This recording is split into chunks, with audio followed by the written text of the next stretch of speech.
ह्या माझ्याच ऊर्जा आहेत, ज्या नकारात्मक ऊर्जा आहेत. या कर्माच्या जेवढे काही मी जे कर्म माझे बिघडलेले असतील किंवा ज्या कर्माचे मला दूषित कर्म झालेले असतील, हे दूषित कर्म आता या साधनेच्या मार्फत काय होतं ते स्वच्छ होण्याचा प्रयत्न करत आहेत. पण त्या व्यक्तीच्या रूपात येत आहेत एखाद्या किंवा त्या घटनेच्या रूपात येत आहेत आणि ही माझी परीक्षा घेत आहेत. माझ्या आयुष्यात ज्या दिवशी हे जागरण घडलं त्याच्या दुसऱ्या दिवशीला असे अपरिचित व्यक्ती मला भेटले. ते स्वतः दत्तगुरू होते.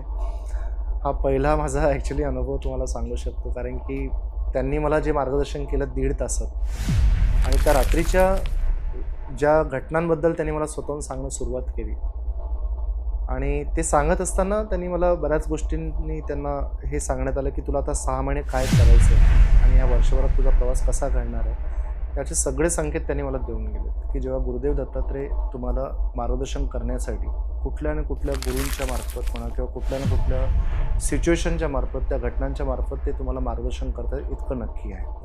पण कुठेतरी मित्रांच्या घोडक्यामध्ये बसणारा व्यक्ती आणि कुठेतरी हळूचकन एखाद्या पार्टीमध्ये इन्व्हॉल्व होणारा आणि त्या पार्टीमध्ये आपसूक पावलं वळाली आणि साधी घेतलेली एक छोटीशी ओठाला लागलेली बियर ते कुठे घेऊन गेली त्याचं स्वतंत्र उदाहरण मी आहे.